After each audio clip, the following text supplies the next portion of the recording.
Assalamualaikum warahmatullahi wabarakatuh. Saya Reni Saputri dari kelas 12/2 SMK Brantas Karangkates. Di masa pandemi ini perlu diingat untuk jaga kebersihan diri dan anggota keluarga dengan baik. Dengan menerapkan protokol kesehatan seperti memakai masker dengan benar, mencuci tangan pakai sabun, menjaga jarak 1 meter dan menghindari kerumunan. Di sini saya akan menerangkan BJU atau penerangan jalan umum, yang merupakan lampu yang digunakan untuk penerangan jalan pada malam hari sehingga pejalan kaki, pesepeda, dan pengendara dapat melihat dengan lebih jelas jalan yang akan dilalui pada malam hari sehingga dapat meningkatkan keselamatan lalu lintas dan keamanan dari para pengguna jalan. Fungsi penerangan jalan: 1. Menghasilkan kekontrasan antara objek dan permukaan jalan. 2. Alat bantu navigasi untuk keselamatan dan kenyamanan pengguna jalan. 3. Mendukung dan memberikan keindahan lingkungan jalan. Dasar perencanaan penerangan jalan: 1. Terkait dengan A. Volume lalu lintas. B. Tipikal potongan melintang jalan. C. Geometri jalan. D. Tekstur kekerasan yang mempengaruhi pantulan cahaya. E. Pemilihan jenis lampu. Dan F. Tingkat kebutuhan.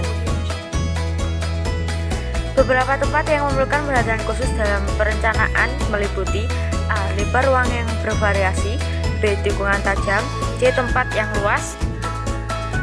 D. Jalan-jalan berpohon. E. Jembatan sempit atau panjang. F. Tempat-tempat di mana lingkungan jalan banyak berinteraksi dengan jalannya. Jenis-jenis lampu penerangan jalan umum. 1. Lampu HPLN merupakan nama produk dari jenis lampu merkuri fluorescent di Eropa. Di negara Australia dan Inggris disebut nama MBF. Jika di Amerika sering dinamai X dan DX. Jika di Jepang disebut HF, lampu HPLN ini adalah salah satu lampu merkuri fluorescent bertekanan tinggi dan merupakan keluarga lampu tabung. Lampu HPLN juga sering disebut sebagai lampu merkuri bertekanan tinggi, mempunyai jangka pemakaian rata-rata 12.000 sampai 20.000 jam. Lampu HPLN ini sering digunakan untuk penerangan jalan umum. 2. Lampu sonte. Lampu jalan sodium bertekanan tinggi atau lampu sonte. Cara kerja sama dengan lampu jalan sodium tekanan rendah dengan pelepasan elektron dalam tabung.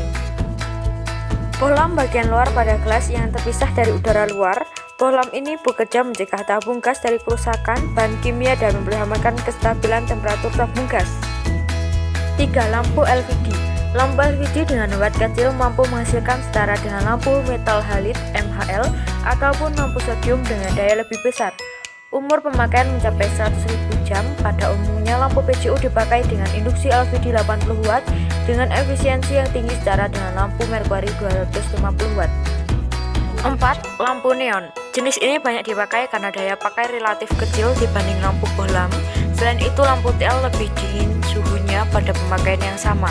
Keuntungan lampu TL ini seperti menghasilkan keluaran cahaya per watt lebih tinggi daripada lampu biasa. 5. Lampu LED. LED atau Light Emitting Diode ataupun sering disingkat dengan lampu LED adalah komponen elektronika yang dapat memancarkan cahaya monokromatik ketika diberikan tegangan maju. LED merupakan keluaran dioda yang terbuat dari bahan semikonduktor. Warna-warna cahaya yang dipancarkan oleh LED tergantung pada jenis bahan semikonduktor yang dipergunakan. Ketentuan pencahayaan dan penempatan. Pencahayaan pada ruas jalan. Kualitas pencahayaan pada suatu jalan diukur berdasarkan metode iluminasi atau luminasi. Meskipun demikian, lebih mudah menggunakan metode iluminasi karena dapat diukur langsung di permukaan jalan dengan menggunakan alat pengukur kuat cahaya. Kualitas pencahayaan normal menurut jenis dan kasus fungsi jalan ditentukan seperti pada tabel berikut.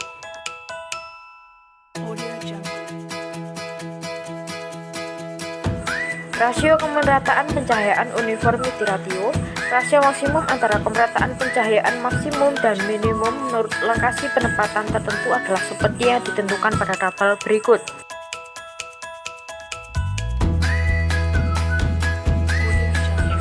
Pemilihan jenis dan kualitas lampu penerangan. Pemilihan jenis dan kualitas lampu penerangan jalan didasarkan pada 1. Nilai efisiensi. 2. Umur rencana. 3. Kekontrasan permukaan jalan dan objek. Penempatan lampu penerangan. 1. Penempatan lampu penerangan jalan harus direncanakan sedemikian rupa. 2. Sistem penempatan lampu penerangan jalan. 3. Pada setiap penempatan spasial, lampu penerangan jalan harus memberikan adaptasi yang baik bagi penglihatan pengendara, sehingga efek kesilauan dan ketidaknyamanan penglihatan dapat dikurangi.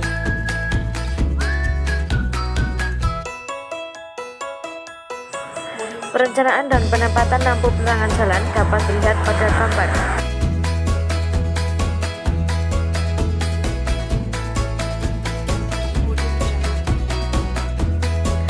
Pada tabel dijelaskan bahwa pada tempat jalan satu arah, penataan atau pengaturan letak yaitu di kiri atau kanan jalan, di kiri dan kanan jalan berselang-seling, di kiri dan kanan jalan berhadapan, di bagian tengah atau separator jalan. Di tempat jalan dua arah yaitu di bagian tengah atau median jalan, kombinasi antara di kiri dan kanan berhadapan dengan di bagian tengah atau median jalan, katenasi di bagian tengah jalan dengan sistem digantung. Di persimpangan yaitu dapat dilakukan dengan menggunakan lampu menara dengan beberapa lampu, umumnya ditempatkan di pulau-pulau, di median jalan di luar daerah persimpangan, dalam rumija ataupun dalam ruas sija. Penataan letak lampu pada perlintasan kereta api. 1. Penataan lampu penerangan jalan pada perlintasan kereta api apabila kereta api pada perlintasan tersebut beroperasi pada malam hari. 2. Persyaratan kuat pencahayaan yang ditetapkan pada suatu area perlintasan kereta api seperti pada gambar berikut.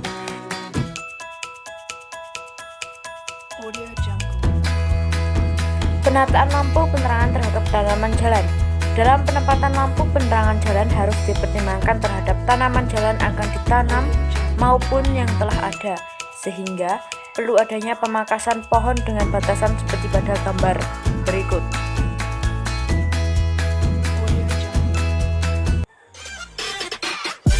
Terima kasih sudah menonton. Jangan lupa tinggalkan like dan komen, dan jangan lupa subscribe. Terima kasih.